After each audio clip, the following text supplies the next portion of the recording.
what is the Quran? So that's going to be my 2 days talk about. And also I will look at the structure of surahs. Okay, why? Because this is going to then help you to inshallah make sense of the Quran. And somehow we Muslims have got accustomed to this notion that you don't have to make sense of Quran, really, and we just read like parrots, and that is absolutely insulting to human intellect. But more than that, it is insulting to this great book, and it is insulting to the great creator who sent it, okay? Who asks again and again and tells 4 times, you know, وَلَقَدْ يَسَّرْنَا الْقُرْآنَ لِلذِّكْرِ. We made the Quran easy.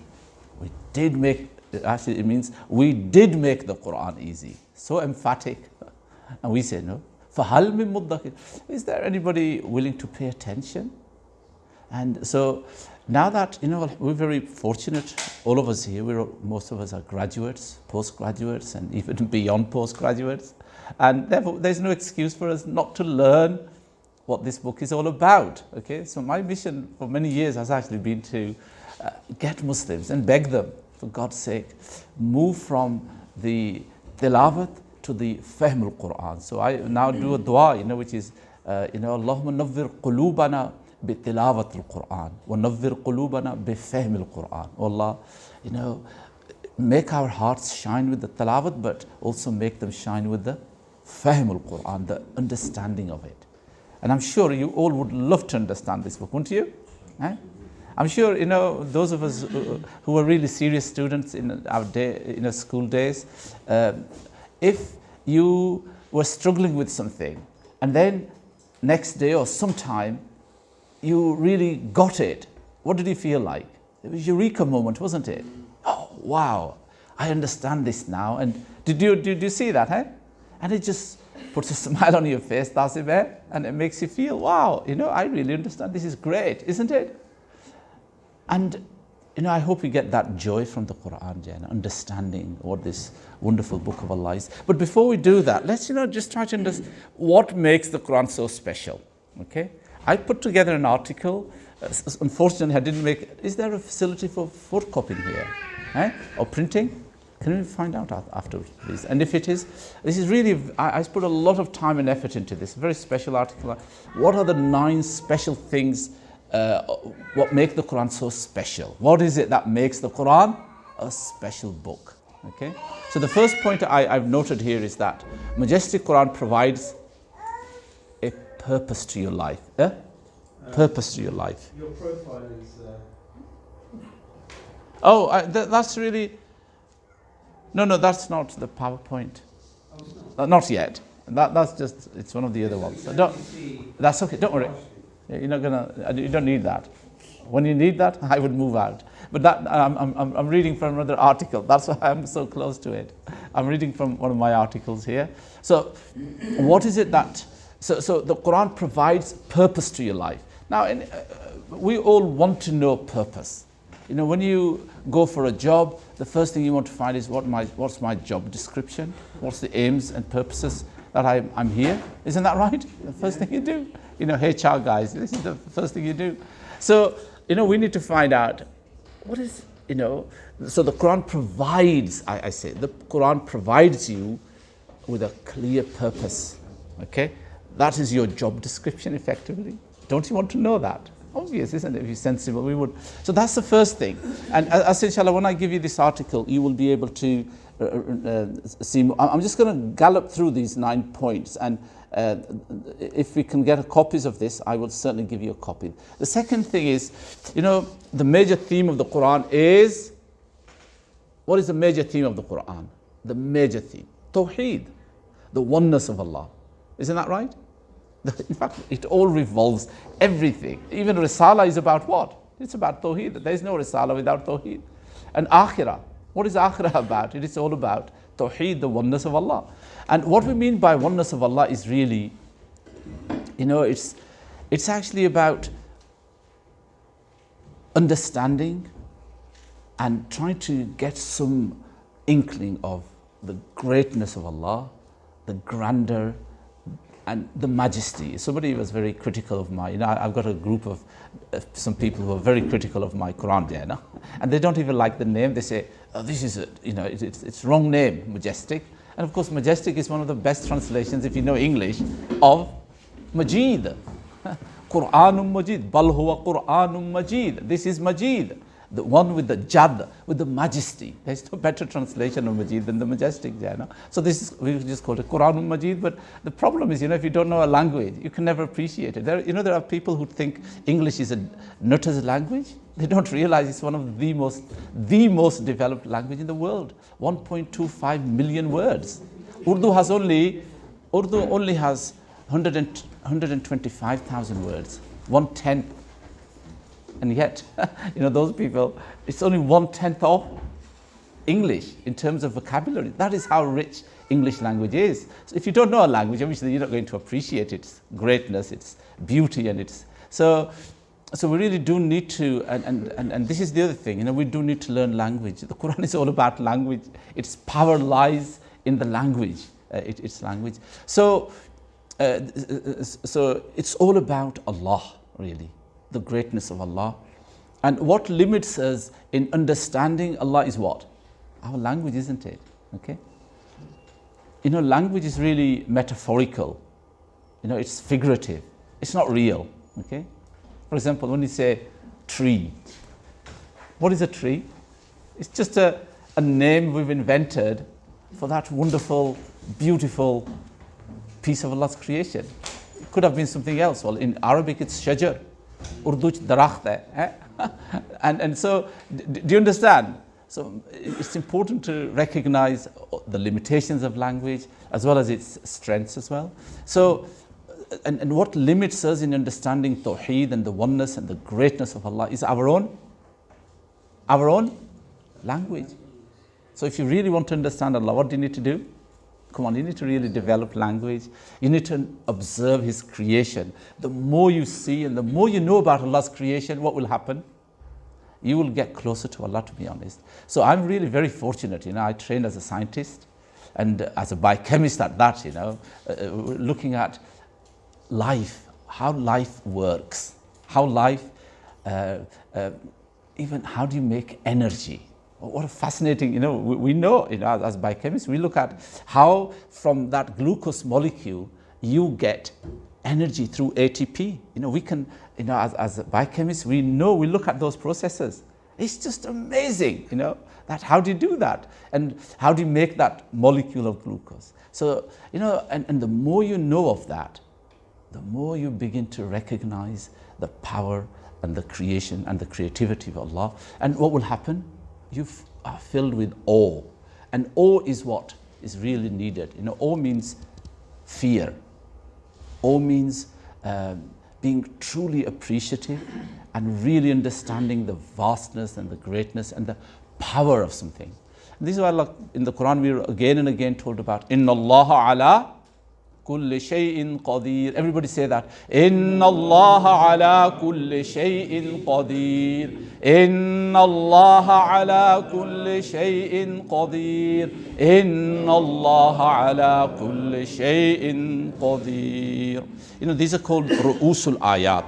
The ends of the verses. I've got about 60, 70 of them in one of my articles where I use these to actually teach children.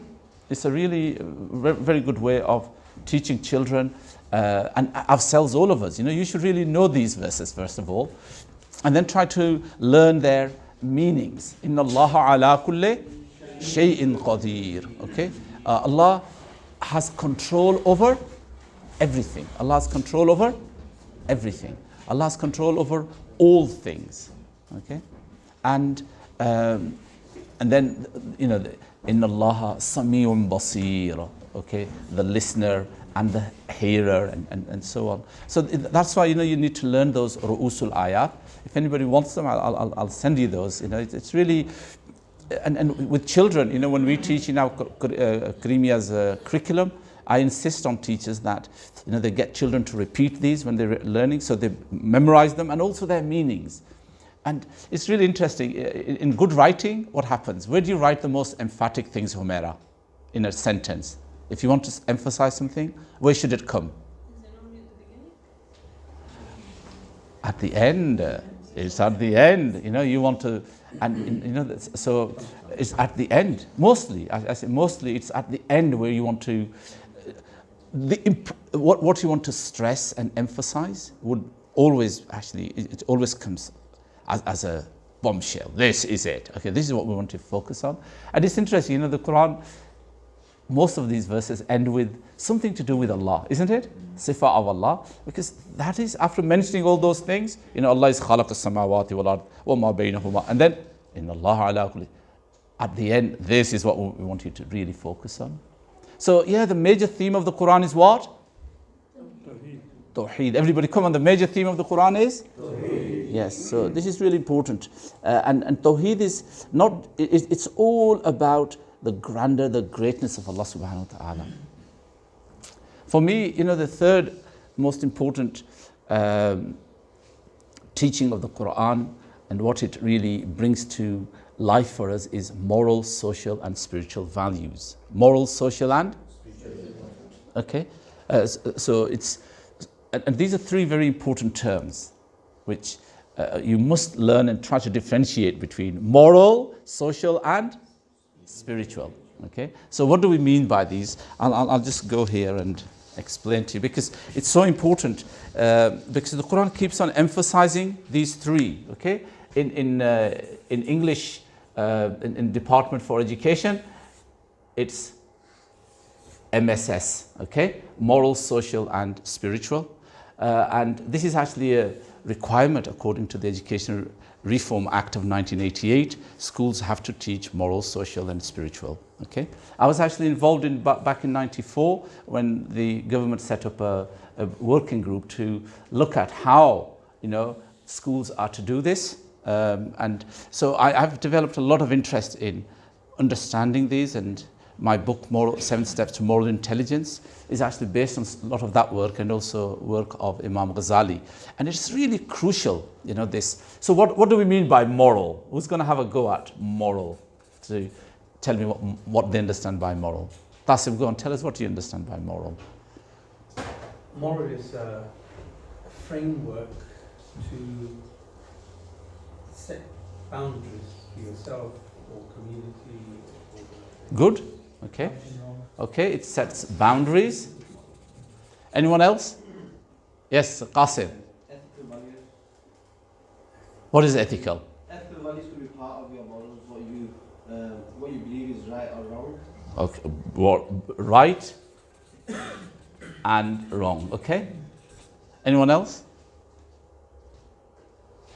Well, Imam Ghazali gives a very terse, simple, to the point definition. He says it is the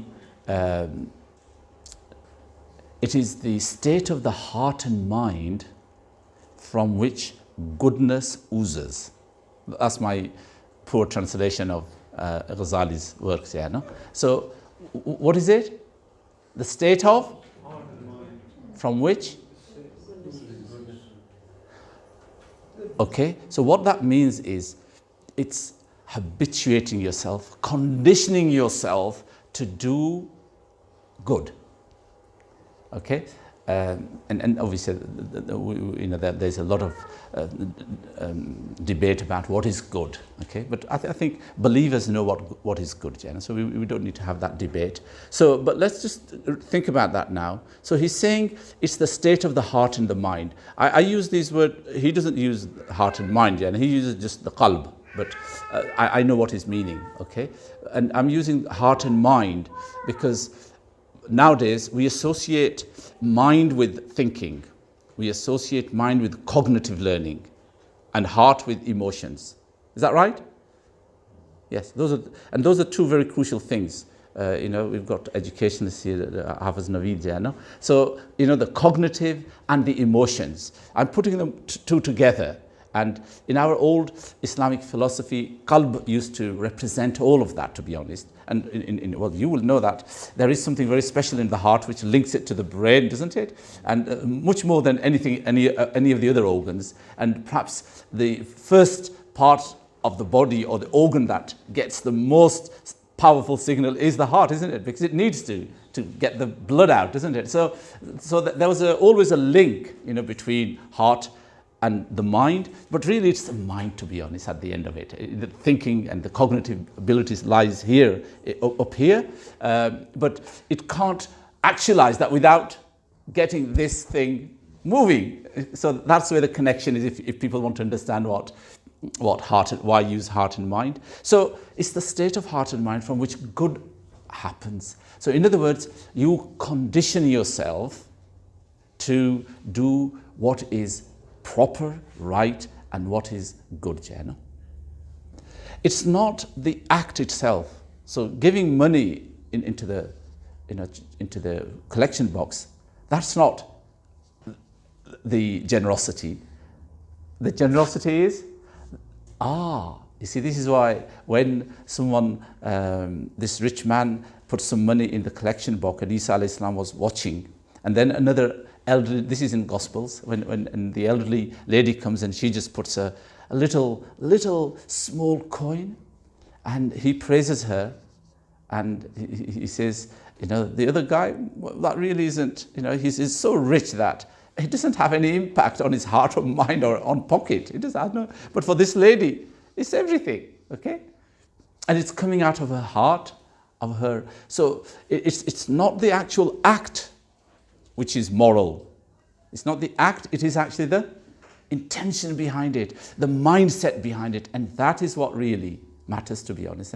And that is what actually has an impact on the whole body.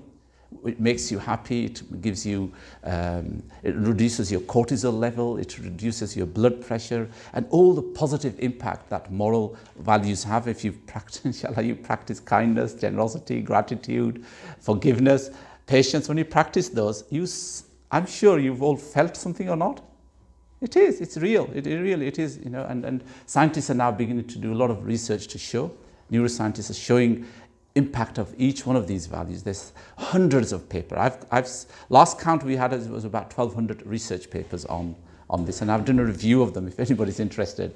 It's amazing, to show that. And it's not the actual physical act, it's the heart and mind from which it is coming. Are you with it? That's called moral. In Quran, it's called khulaq. Rasulullah sallallahu alaihi wasallam, when he was accused of being a majnun, Na'uz billah, by the kuffar, they accused him of lots of things, Na'uz billah. They called him a liar, and the other one was majnun. And noon wal qalami wa ma yasturun ma anta bi ni'mati rabbika bi majnun wa innaka la'ala khuluqin. They accused him of being mad, Na'uz billah. Now you would expect that the response would be, my dear beloved Rasul, you are the most intelligent. When the Quran doesn't say that, what does it say? وَإِنَّكَ لَعَلَىٰ خُلُقٍ عَظِيمٍ.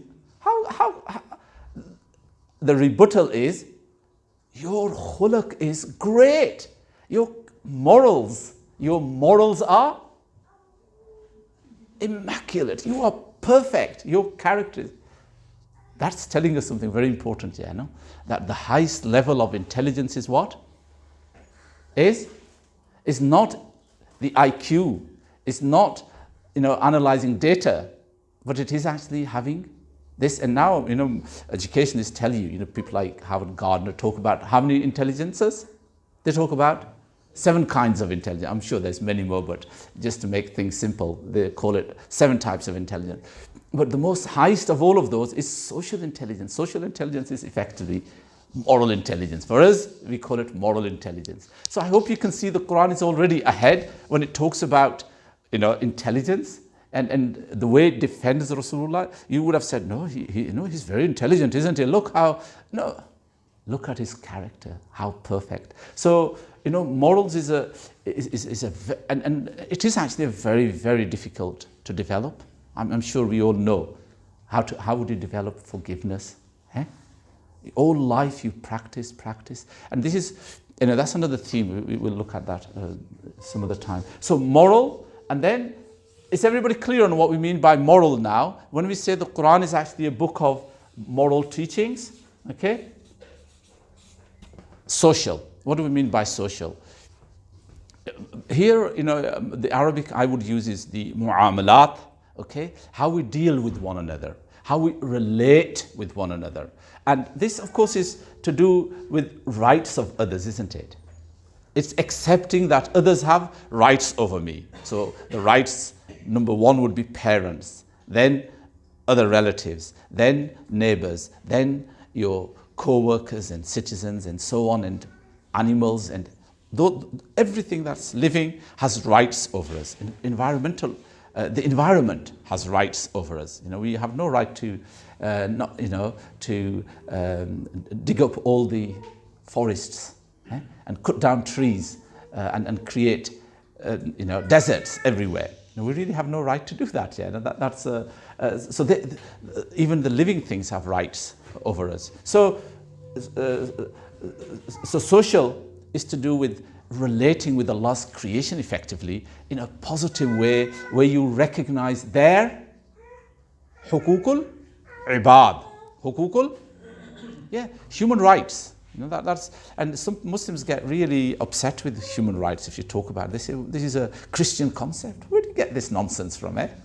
This is the madness with some of us Muslims. We've just become too narrow and critical of the world we live in. Okay, there are lots of things we can be critical of, but certain things we have to be very careful. Because hukukul ibad is a term that actually was used very early on in Muslim literature. You go back to people like, the most famous one we have is Riyaz Salihin of the 7th century of Imam Nawawi. And they talk about hukukul ibad. Even before that, there was a very clear concept of hukukullah and hukukul ibad, rights of God and the rights of people. This is a well-known, no, not of people, but of Allah's creation. Okay, so we already have that sense there. So if West has taken that, we should be proud that they are following in our footsteps. Okay. So that's social. And then finally, third one is spiritual. What do we mean by spiritual? Anybody? Anybody here? Yes. What do you understand, Alia, from spiritual? Spiritual. Come on. Spirit. Relationship with Allah. Okay, that's a working, functional, operational definition, is that spiritual is how we relate with Allah. Okay. It's literally it's about the spirit. Okay, the spirit is the translation of ruh. Okay, and it's interesting what the Quran talks about after making. Allah says after making. Now this is after making Adam alayhi salam. Allah says وَنَفَخْتُ فِيهِ مِنْ رُوحِي فَقَعُوا لَهُ سَاجِدِينَ. We blew our spirit. Okay. وَنَفَخْتُ فِيهِ, I blew, okay, in it, I blew in it, ruhi, my ruh, okay. And of course, this doesn't mean that, Allah's ruh went into Adam alayhi salam. No? Okay, this is again a metaphor. It's very important to understand that. Otherwise, we'll be same as the hululis, okay, incarnation. As the Hindus have this weird concept of incarnation. So we wouldn't call it that. It's again a metaphor that I put life into it, okay? By myself I put into it. So the spiritual is, yes, very simply, it's how we relate, think, worship, how we obey, okay? And how we actually remember, how we love, how we emotionally, and in all ways, in every different way, how we try to relate with Allah subhanahu wa ta'ala. Is that okay, everybody? So these are three very important concepts: moral, social, and spiritual. And what does the Quran do? The Quran is a great book of, which is constantly telling us, teaching us, and encouraging us to develop this sense, of being moral, social, and spiritual. If I can find my cursor. Oh, without glasses. Subhanallah. What is the third? So that's, what was number one? The Quran gives us? No, before this. The first thing the Quran gives us is? Purpose in life. Yes, it gives us purpose of life. What's the next one? Yes, the major theme of the Quran. Okay, what's the other major? When I say so, the major theme is that. Then you would then say minor themes are moral, social, and spiritual. Okay, these are themes, and I want you to think in that thematic way. And there's I have another lecture I do on themes of the Quran, but this is just to. So that's number 3. The 4th point I want to make about this is, there's a unique nature of this book, Jana. And what's that uniqueness? Well, one is its conciseness and brevity, right? It doesn't go into too many details. It's very eloquent, okay? There is a lot of rhetorical devices the Quran uses, okay? Rhetorical devices, I mean figurative language, all right? Figurative language makes it really beautiful. It also, figurative language and stories, what do? Well, it just opens it up, okay? A metaphor is worth 1,000 words, okay? So when the Quran says, and it uses a metaphor, it really is worth 1,000 words. And what does a rich mind then do? It begins to think and really make up its own story in many ways, and that's good because Allah trusts us and Allah's given us that mind actually to think very openly, okay? So it's really amazing, and this is one of the reasons why you do need good tafsirs to help to guide you, to make sure your thinking is straight as well about the Quran, all right? So this is why having good tafsir, particularly those based on those that are ma'thur, based on the teachings of obviously Rasulullah based on hadith, or the Sahaba, or the successors, or the great teachers are really important. So they are very good guides, and we need those. And it's also very melodious. The rhythms in it there's a whole science of that actually. If anybody wants to read that, Professor Sells, an American professor, is really one of the experts on the rhythms of the Quran and how those words and their rhythms relate to the meaning as well, okay? It's just an amazing art in itself, to be honest. Muslims did a lot of work early on it. So that's another, it just shows the structure and the form of it. I'm not talking about the meanings of it. This is just the structure of it, okay? Which is so powerful. And of course, the meanings lie both in those moral, social, spiritual teachings and the teachings of Tawheed. The 5th point is that I've called this a miraculous nature in which the Quran was revealed. So what do I mean here? What I mean here is Rasulullah sallallahu alaihi wasallam received the revelation, all right? That is what? A miracle, isn't it? A human being receiving Allah's words. That is a miracle, okay? And the way it was preserved and how Jibreel brought those, this direct communication from Allah. So in this respect, Rasulullah is not just mere human being, but a chosen messenger, the Rasul. So this is the Mursaleen we were talking about in Surah Yasin. Allah says, the Rasul is a very special because the Rasul has this extra capacity and extra ability to be able to communicate with with Allah in that very unique way, and it was revealed, in different places as well, okay, at different times over the period of 23 years, so it's. What's the 6th point about it?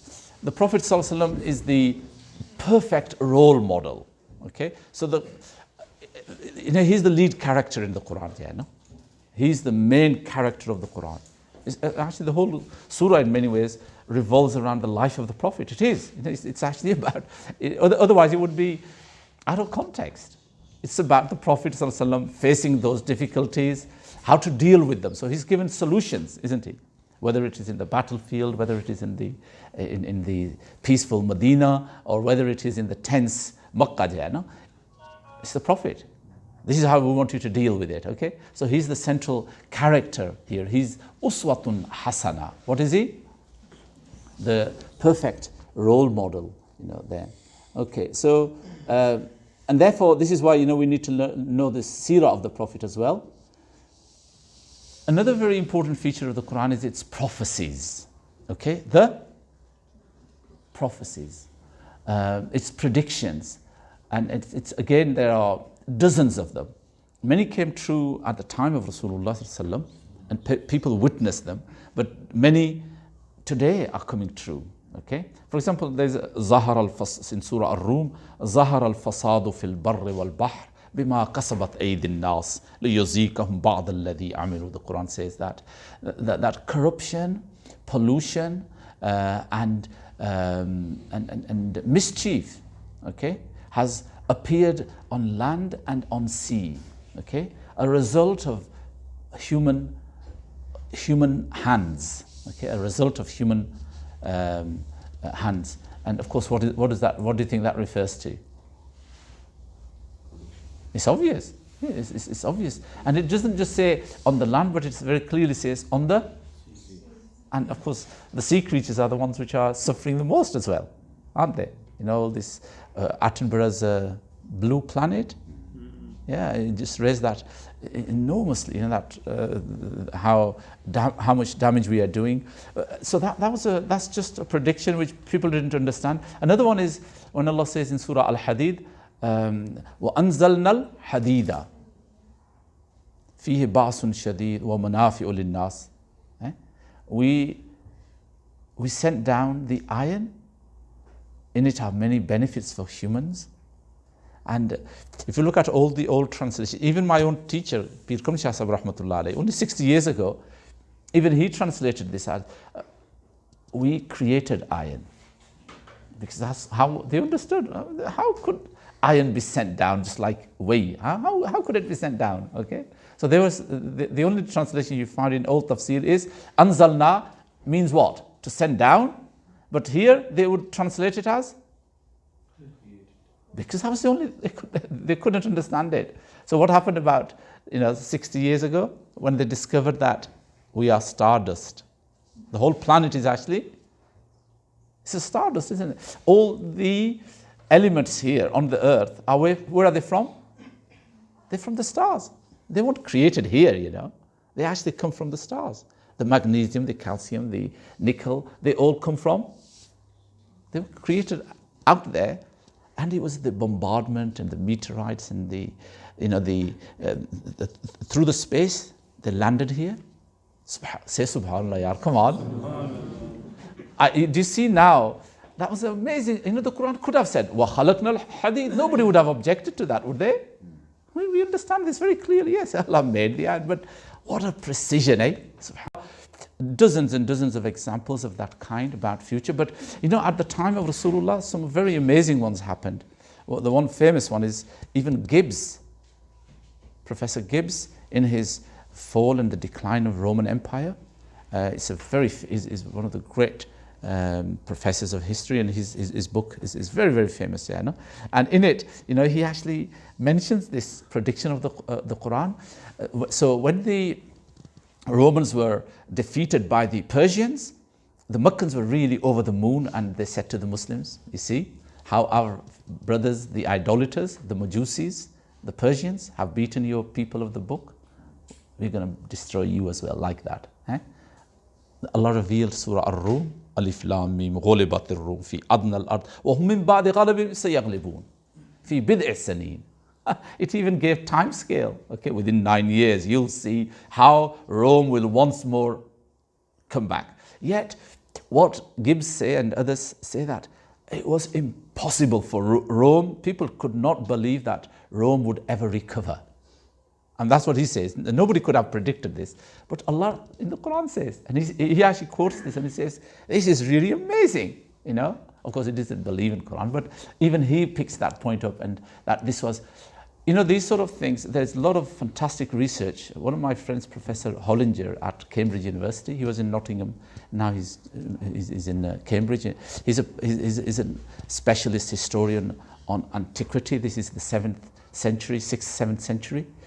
And he's able to show that everything the Quran talks about with regards to Jewish rituals, Christian rituals, he says is absolutely on spot, okay?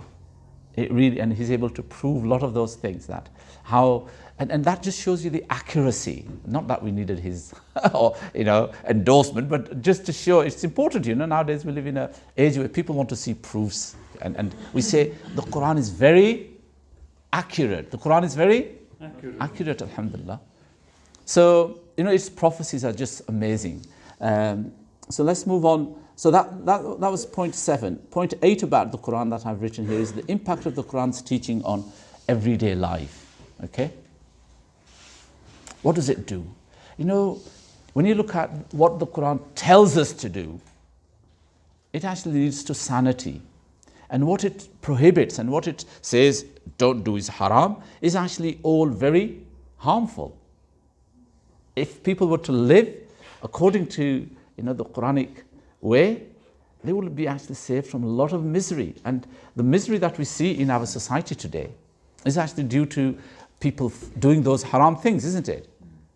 Last week we had this terrible news: 4,300 people died because of drugs, misuse, substances and drugs, wasn't it? 4,300 lives would be saved if they followed the Quran, eh? So I'm just showing you, and it's not just 4,300, that's 4,300 families, perhaps even wider, the impact of it on people. Do you see that? Well, that's the deaths. What about the misery and chronic depression and diseases it leaves behind? That's a trail which is, you can't even measure that. Are you with it? So if you were to follow, what I'm saying here is the impact of the Quranic teachings on everyday life is just amazing, all right? Inshallah, those who are interested in having this, we'll see if we can give you a copy of this article. Otherwise, we'll send it to you. The Quran's teachings are based on reason. I'm really very proud of saying that. Our deen is rational. Our deen is?